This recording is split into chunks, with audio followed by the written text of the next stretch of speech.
Alright guys, welcome back. Now we're going to move on to kind of a little bit further discussion into the program. So now you know a little bit more about what Sparta is. I want to talk to you a little bit more about kind of what makes it work and how often to work the program and the ideal way for your work-rest ratios, those kind of things. So, and I'm not talking about work-rest ratio in the sense of 60 on, 10 seconds off, we all know that. I'm talking about should you do it every day kind of thing. And the simple answer to that is no, absolutely not. High intensity interval training is far too intense and too demanding, too taxing on the body to do every day. We recommend 48 hours of rest in between each bout of high intensity interval training.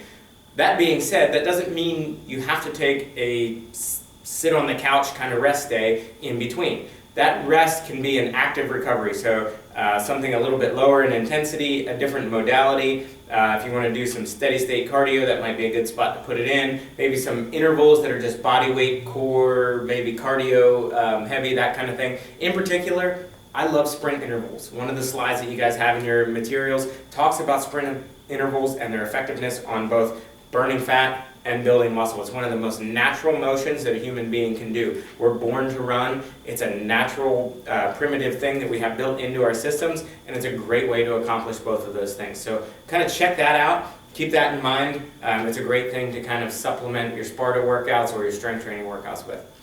Another thing, we need to, not just is the intensity of high intensity interval training a lot to do repetitively, like day after day after day. We also need that time for adaptation and recovery. So the body actually starts to build your muscle when you're resting. So a lot of times people think that the progress you're making is made in the gym, and it's a little skewed, because what is actually happening when you're doing your workout is you're taking those muscle fibers and you're creating these small micro tears in the fibers, and they're pulling further and further apart the more you work out. When you build muscle, basically you have those small tears, the muscle heals in those gaps, so it grows slightly larger. Then you tear it again, it heals, tear, heals, and it's growing over time. If you do too many bouts in too quick succession, then what you're going to have is that micro tear is going to start tearing bigger and bigger and bigger without ever having the chance to rest. So now you're going to get into a strain and a muscle tear. So instead of that good micro tear and that positive adaptation to exercise, now we're getting into risk of injury and overtraining. So just be careful of that. It's not just because the person can't handle it mentally or with their lung capacity or something like that. It has to do with actual recovery of the body, which is done during your rest, and in particular during sleep. You guys all know how important sleep is to proper exercise and weight management. The other thing you want to pay attention to is going through all cycles of sleep. So ideally getting into that deep REM sleep is where most of the recovery, most of the work is going to be done in the body. Another neat little fact for you guys, when you're doing recovery, the body needs energy to do that. So your body is actually burning calories in order to repair itself. So it's not like you're resting and wasting it, you're actually getting some benefit out of it on a caloric sense as well. And one of the last points about your rest and recovery is DOMS, the delayed onset muscle soreness. So a lot of you guys know, legs in particular, we tend to feel it 2 days later, upper body, we tend to feel it a day later. You don't want to work out while you're in that DOMS zone to where you're feeling ripped up, shredded, and really, really sore or tight. Reason being, if you do, and you go hard with a high intensity interval bout, your risk of injury and tearing something, pulling something goes through the roof. So just take it easy. You can do something, like I said, active recovery on those days. Just keep it lower in intensity. So what should you do in those days off? Like we talked about, anything else that's kind of different, that's not that high intensity, or that's a different style. Again, you can mix in some steady state cardio, some strength training, some other types of intervals if you like. 2 to 3 days a week is probably what we would recommend on non-consecutive days as far as how often to do a program like Sparta. Okay, now that you guys are familiar with all of the program and kind of how it works, how to rest, that kind of thing, I want to get into some of the science behind it and why interval training, specifically high intensity interval training, works. And not just because the research says so, but what's actually going on inside of our body. So I first want to look at EPOC. So that's excess post-exercise oxygen consumption. So it's informally or often called the afterburn effect. You guys may have heard about this. And basically, it's what takes place inside your body for up to 48 hours after you're done a bout of high-intensity interval training.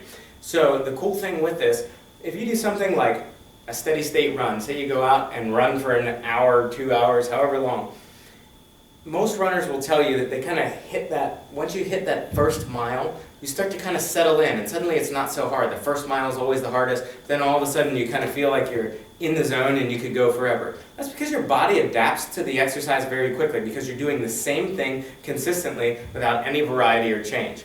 When we get into something like high intensity interval training, it's a little bit different. So right here, what I want to share with you guys, this is a little graph that I'm going to do for you. So this line represents your BMR, your basal metabolic rate. Basically, that's the amount of calories that your body is going to burn just at rest, just by being you. So if you did nothing other than your normal daily routine, this would be the amount of calories that it would take to sustain life, and you should neither gain nor lose weight. So it should kind of be your break-even point. So with this, we look at this in the way of nutrition as well. So if we eat frequently throughout the day, eating more often causes your metabolism to spike up. So if that metabolism spikes and we eat again, we can keep the metabolism elevated throughout the day. Well, it works very similarly with exercise as well. So let me show you what I'm talking about. So in my example of the steady state running, we had that first mile. That's tough. And that's really going to start to raise your metabolism. So we're up above our basal metabolic rate. But then, like we said, you kind of get to a point where, like, hey, this isn't so bad. I see what's going on. And your body eventually says, you know what? This is pretty easy. I could go forever. So what it actually starts to do, your body actually becomes more and more efficient at doing the exercise. Meaning, it's using less oxygen, burning less calories, shutting or slowing your metabolism down rather than keeping it up, because your body adjusts to it and says, I know we're going to keep doing this. I know we're going to keep going for a long time. I need to conserve my energy and make sure that I can go long. When we get into something like high intensity interval training, the cool thing is we're going to throw something extremely difficult at it right away, so our metabolism spikes. Well, then it's going to start to recover during our rest. Well, then we throw it up again. And we're not resting long enough to let that metabolism fully recover. So as we go, we're actually building that metabolism up higher and higher. So with every bout, every round, every station, we're having that metabolism climb through the roof. So we get a great burn during the class. So you guys have all felt it, you've all done it yourself. Your metabolism's running high, you're sweaty, everything's hot, everything's moving. That's because your metabolism's elevated during the class. However, when class is over or your run is over, something's going to happen. Your metabolism is going to start to slow down. Your body's going to start to recover. Well, when you're in this stage for the runners, for that steady state running, you don't have very far to go, and your metabolism's not very elevated. It returns back to baseline almost immediately following that type of exercise. However, you've created such a metabolic disturbance with these high-intensity interval bouts that your metabolism recovers more like this and doesn't end up reaching back to baseline until about 48 hours later. So the overall caloric burn and metabolic advantage of this high-intensity training far exceeds anything that you're going to get from that steady state type of cardio or exercise. So just kind of a nice little visual for you guys to kind of further understand that and understand why it works and why we do those high-intensity bouts versus just doing something continuous for the 40, 50, 60 minutes. Okay, so looking at EPOC, it's kind of a neat system and a neat process the way this works. So we created that metabolic disturbance where our metabolism isn't returning back to baseline for like the next 48 hours. That also in turn causes us to consume more oxygen. Anytime we consume oxygen, our body's also got to consume more fuel to meet that demand of that higher respiration, higher metabolic rate. When we consume more fuel, what we're talking about there is from our stored fuels in our body. And this is where that fat burn comes in. So all that energy that you're burning in classes, quite honestly, a lot of that's going to come from your carbohydrate stores that you've got readily available, because that's our most readily available source of energy. And then our fat burning doesn't really come into play until probably about an hour or so into our exercise. So when you think about going for a run for an hour, the entire time you're running there, you're never getting into the fat burning stage, and if our metabolism drops back to baseline as soon as we're done, running isn't very effective at burning fat. However, high intensity interval training is, because even though you may only work out for the same period of time, it's that afterburn effect for those next 48 hours that's going to get into those fat stores. So as you're recovering, as you're kind of offsetting that excess oxygen consumption that's required after your exercise, that's where the actual fat burn comes in. So you get about the same, or you get actually a better caloric burn during the class, but that afterburn is where it's at. So that being said, I want to talk a little bit about our lactic acid threshold as well. So this is kind of an in-depth, nerdy exercise science topic, but it's one that I actually appreciate very much, and hopefully you guys will too, because it's kind of gives you a better understanding of the way the body works, the way the muscles work, and how we have positive adaptation to exercise. So high intensity training causes hydrogen to be released from the ATP in your cells. It causes a change in the muscle's tissue pH. Lactic acid helps us by pushing the excess hydrogen into the blood for distribution into the liver and other muscles, temporarily giving us more time to go to exercise to push further. And it's hydrogen that ultimately shuts us down. So it's interesting, a lot of people talk about the burn. So most of us have worked out to the point where all of a sudden our legs are burning, we feel like we can't go anymore, and we always blame the culprit, lactic acid. The interesting thing is, it's not lactic acid that does it. It's actually a change in your muscle's pH.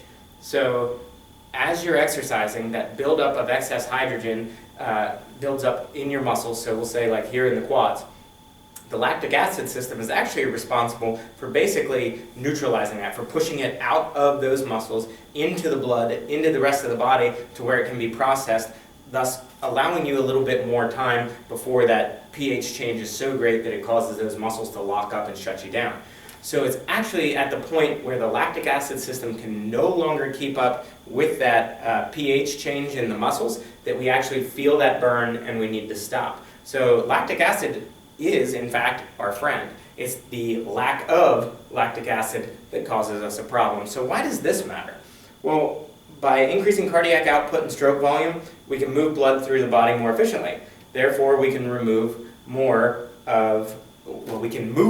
lactic acid through our body and remove more of that hydrogen. So the greater we're able to increase our heart's ability to pump oxygenated blood through our body, so if we're able to consume more oxygen with every breath, with every minute that goes by, and we're able to pump that efficiently through our body, we're going to allow the lactic acid system to work better, which is going to allow us to push longer, go further, go harder, and we're going to end up getting more out of our workout. So the best athletes in the world have trained their lactic acid systems to be functioning at a peak by increasing their cardiac output, their stroke volume, and their ability to consume oxygen with their lungs. One other thing along with this, the more oxygen you consume, the more calories that you're going to burn, the more boost you're going to get with your metabolism too. So you've got kind of like a twofold benefit to boosting your lactic acid threshold. So if you're able to consume more oxygen, you're going to be able to burn more energy, you're going to be able to stay leaner, you're going to be able to exercise longer, and it just kind of builds on itself, making you a better all-around athlete and in much better fitness. That being said, I think we'll move on to the next topic.